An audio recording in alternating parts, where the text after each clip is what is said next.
Hey, how you doing today? I'm here with Jared Whitman from Whitman Media. We're laughing because we both look at each other when the camera rolls and we're like, okay, who's going to open? Okay, well, I'm opening this You beat me segment. to it. I love Jared when he opens because he's always got something interesting to say to get things rolling. And I'll start this segment, which is a discussion about Google, which is owned by Alphabet, which also owns YouTube Yes. and also owns YouTube TV. Yep. I think they own everything. They own a lot of stuff. And next to Microsoft and Apple, I think Google's a pretty big company. They are a pretty big company. Yeah. Yeah. How often do you use Google? I love Googling things. Is it like Just every finding. day? Yeah. Oh yeah. I'm on Google. Well, my business is a part of the Google business, whatever their I'm going space to is. ask Lucas a question. How many times a day do you use Google? Quite a bit. I mean, my email's Gmail. You got Gmail. Oh, I forgot about Gmail. Gmail. Yeah. You have to have a Gmail Yeah, account calendar. if you're going to access Google. Yeah. So it's a fascinating tool that didn't exist, what, 20 years ago? Isn't it crazy how the advancement of things has come? It's fascinating to me. And I look at what's available on the Google platform, Right. it's overwhelming. Yeah. The amount of tools and apps that they have, I look at it, you scroll down on the right, it's like, well, where's my analytics? You got to get through 30 different apps. Right. And I think they could run your life Yeah. if you let them. Yeah. And I'm sure some people do have, Google phones, they got Gmail, they live on Google. Yeah. But, Google, from a business perspective, is pretty important to spend time with to dig deeper. I agree. I think like uh from a research standpoint, you can Google something, like search it in there. Right. But then if you prompt it differently, you could get different results. Mm-hmm. So being you know knowing how to prompt your question Yeah. could lead to something differently. Right. And now I think they're looking at like 92% or a certain percentage of searches are brand new. Or maybe Right. it's 15% because of our phones and voice questioning. Right. So how we question when we speak is totally different than how we question Really? when we type. Yeah. Huh, I haven't figured that out yet. The little microphone thing on there. I'm still working on that. I like to stay off my phone as much as possible. Yeah, I'm not addicted to my phone, but we all have to stay in the loop, right? Right. So, Google your business is a big deal.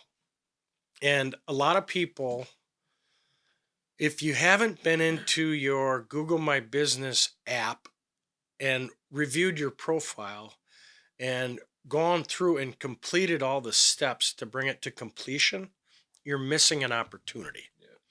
So, in my business, I've designed and built many websites, and everybody always is interested in the search engine results page. Yep. The SERP is it's called.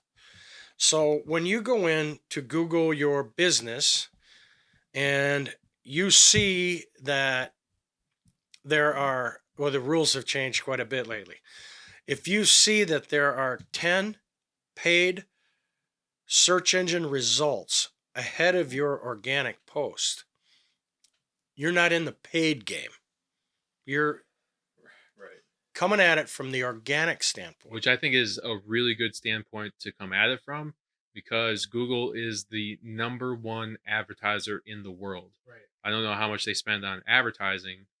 I think it's definitely a couple billion Yeah, dollars. a lot.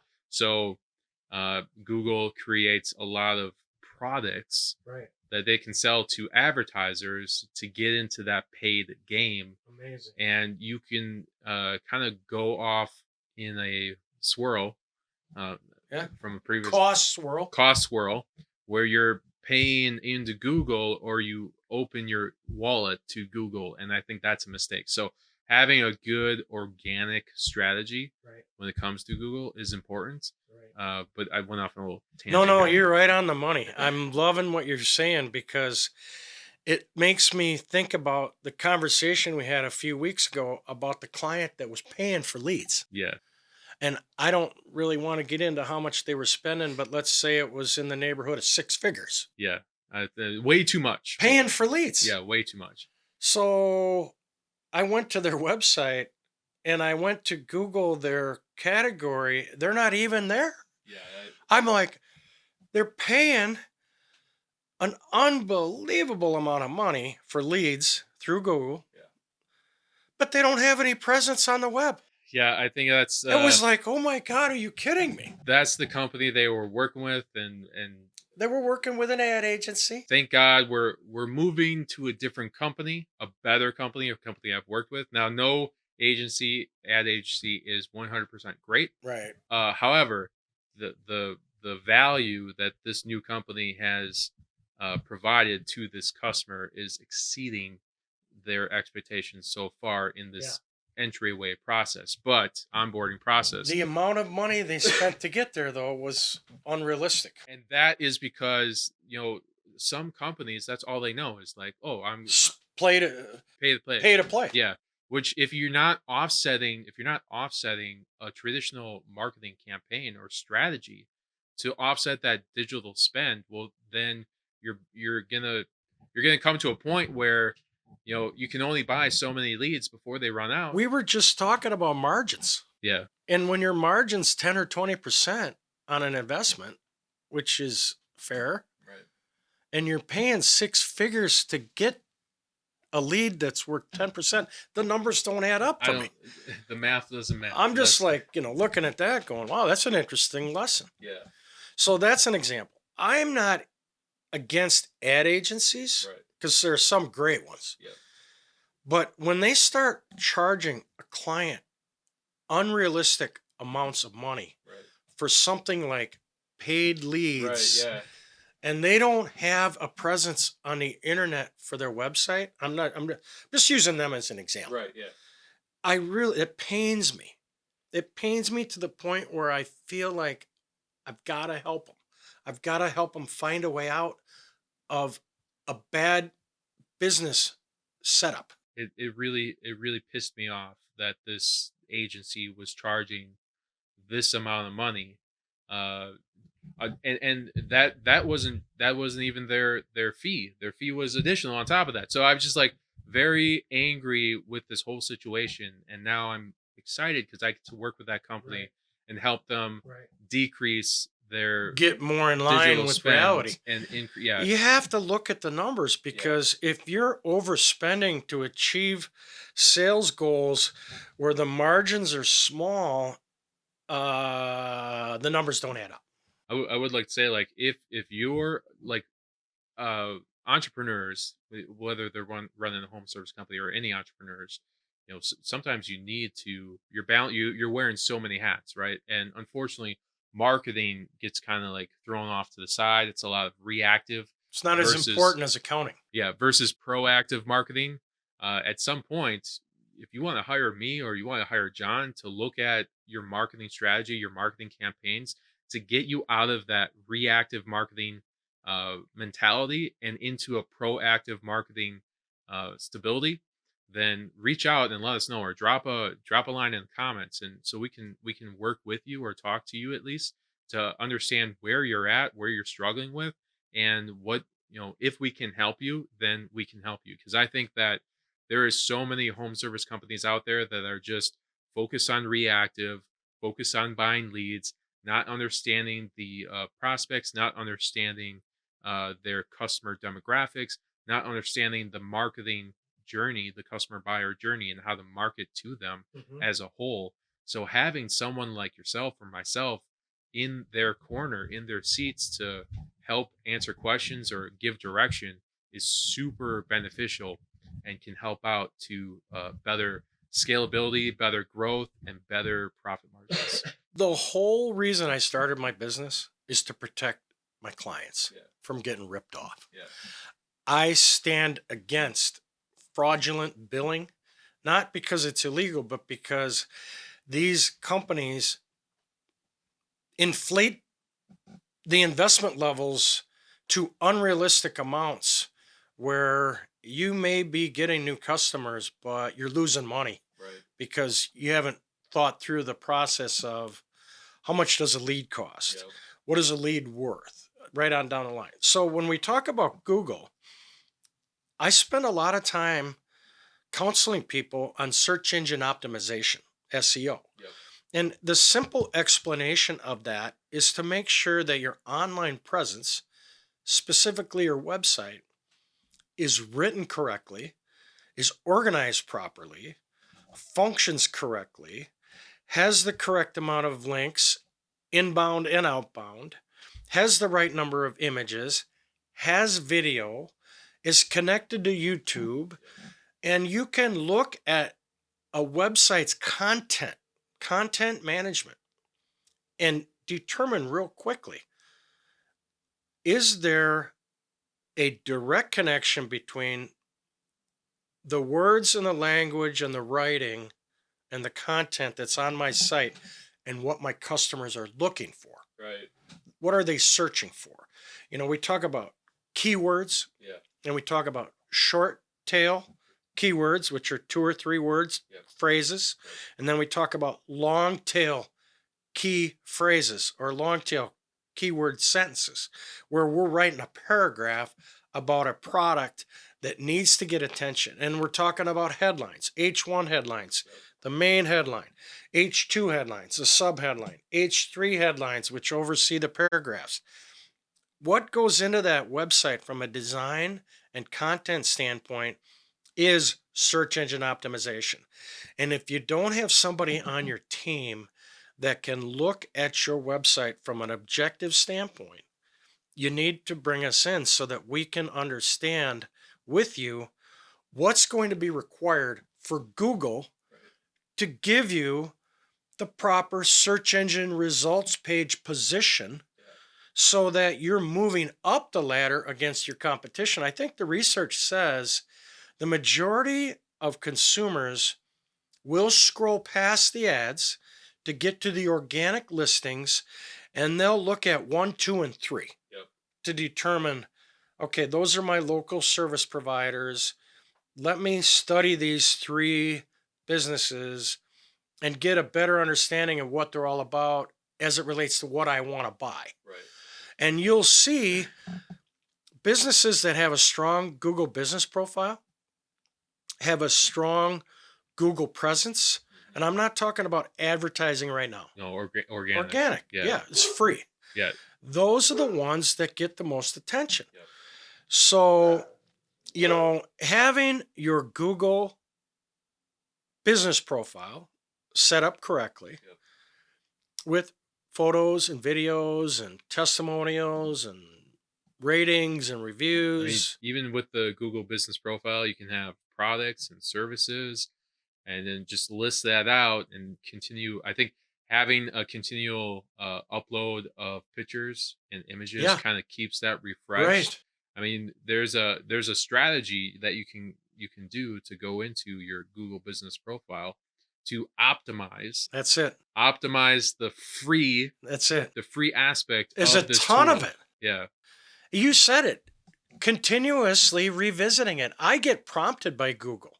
Do you want to load new photos? Yeah. And I'm working on my clients Google their business page, and I'm like, wow, I guess now would be a good time to upload some more photos. And it's not They that, love it. It's not that you have to upload a photo every day. 3 photos a week is what I found. Okay. In a success. The same as not Google, but same with Yelp. Right. Just but continuing to upload images shows that Google and shows that algorithm that you're still active Right. in your business. Right. So, I mean, there's a lot of things that you can do from a free standpoint to optimize your Google business profile. Yeah. Where you don't have to pay it. Getting good customers to give you honest Google reviews. Yep. And even if you have a problem where you fail to meet a customer's expectations and they give you a 1-star review, Yep. that's a notice to you that you better sit up and pay attention. You might want to reach out to that customer because you can. Yep. and say, hey, we made a mistake on this. It gives you a chance to correct the problem, Yep. maybe make a new friend to show them that you really care. Yep. So Google reviews are a big deal. And if you get a bad review, don't go down about it. Go to fix it. Correct. And if you get replying to reviews is important, and also how you reply to your 1-star reviews is Yeah. super You're prevalent. right. When I'm going to do research on a company, Right. I look at a few good reviews and I look at a few Right. poor reviews. Exactly. And if a customer is bitching and complaining, or I'm sorry, if a business reply is about bitching and complaining, like we didn't do this or you didn't do that, Yeah. and not being a stand-up leader about it, Wow. well, then I'm like, I'm not going to work with this company because of how they reply to their 1-star reviews. Right. You have to Right. approach it. You got to own it. You have to own it, and you have to approach it from an adult Right. mindset of like, okay, well, this is a marketing opportunity. How I reply to this 1-star review Right. could You are affect correct. future customer business. I had a client one time that got a bad review and they deserved it. Yeah. Because they screwed up. Yeah. And the owner came to me and he goes, JR, we got a 1-star review. How can we fix it? You can't. Yeah. You can't change that. Right. Now, you can go in and provide an explanation to Google because sometimes, very rarely, there are false reviews Yep. where somebody wants to throw you under the bus and they're really not a customer. Yeah. Maybe they're a competitor. Yeah. And, Google has a way of determining whether or not it's real or not. And you have to explain your case. Yep. You almost have to go before the Google jury and say, I got this review and I never worked with that customer. Yeah. Or I got this review and this is what happened. And then maybe there's some recourse, maybe there isn't. Right. But the best thing is to learn from your mistakes so you don't make them again. Yep. So, collect reviews and recommendations. If you don't know how to ask your customers for a review, let us know. We'll help you with that. Yep. There is so much weight and so much depth in Google as it relates to how your website is perceived and listed in the search engine results page, that if you're not where you want to be on the results page, let's say you're a local company and you go to search your business name and you're on page 3. Actually, I don't think they have pages anymore. Don't they? It's just scroll down forever. It's just a forever scroll. Right. So if you're down at the bottom of the page 10 deep, Right. Yeah. or you're number 14, Right. Yeah. Yeah. okay, it's a bad day. Right. So you have to ask yourself, am I satisfied with a terrible search engine results page listing? Right. And then the question that always comes up is, how do I get to the top? Right. And I have to explain to them that it's a process. Now, buying your way to the top will get you into the advertiser section, Yeah. but it won't get you to the top of the organic section. Right.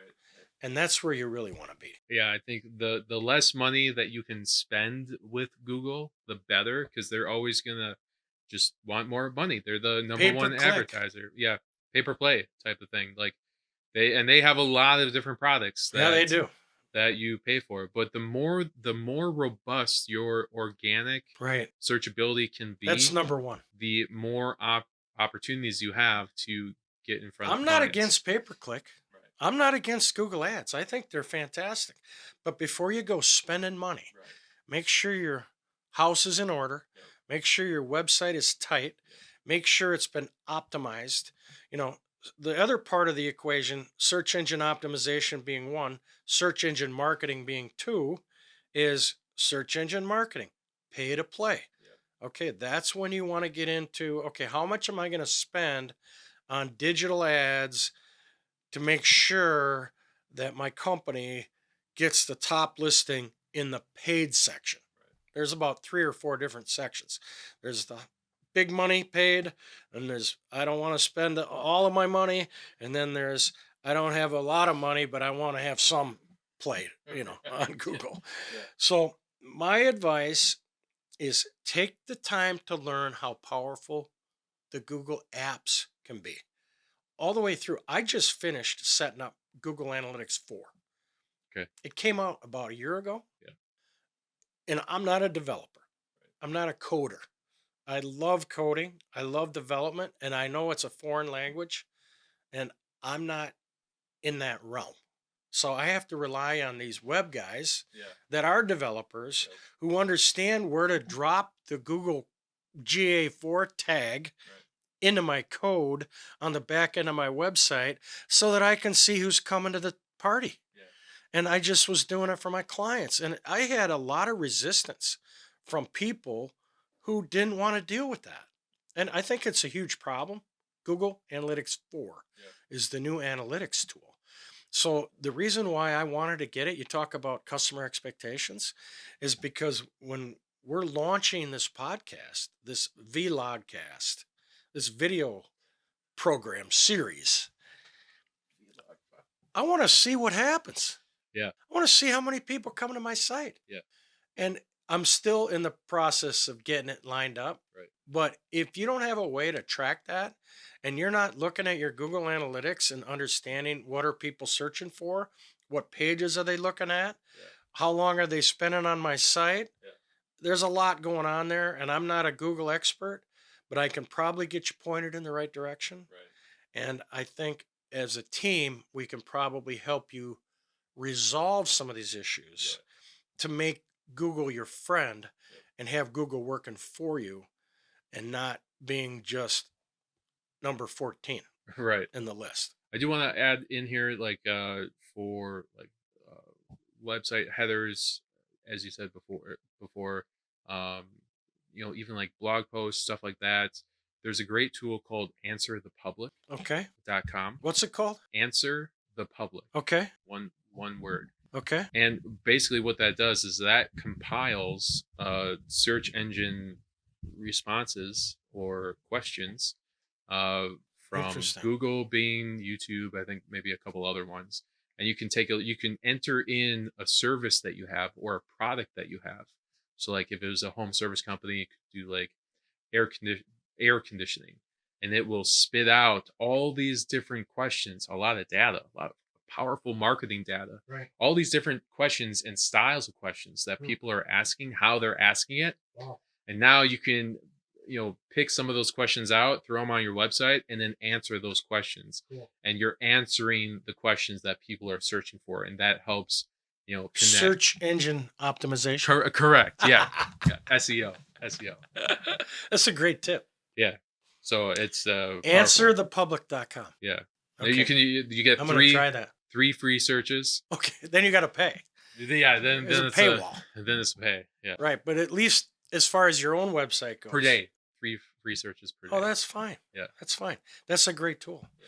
So I guess Google's such a big company, and we're not going to get into YouTube or YouTube TV right now, but the fact remains, optimize your website so that your Google search engine results page, say that fast, SERP, brings up your website on the top 3 in the organic posts. Yeah. And you'll be doing really well. Yep. That's the goal. If you need help, give us a call. Be happy to help you. Anything to add? No, this is a great topic, and we covered a lot of stuff. And it's really important to be showing up on Google. Don't overlook it. Yeah, you cannot overlook it. You have to make sure that your website is on point and that you're taking advantage of the Google Business Profile, because that's a free tool for businesses. And then also, there was one other thing I was going to say. And All I know is trying to figure out Google Analytics 4. Oh, that's a beast in itself. You definitely rely on someone else to kind of walk. You're going to need a that. developer for some of that work. Yeah. We can help you get connected. Yeah, John. Yeah. So thanks for being with us today. Look forward to our next program.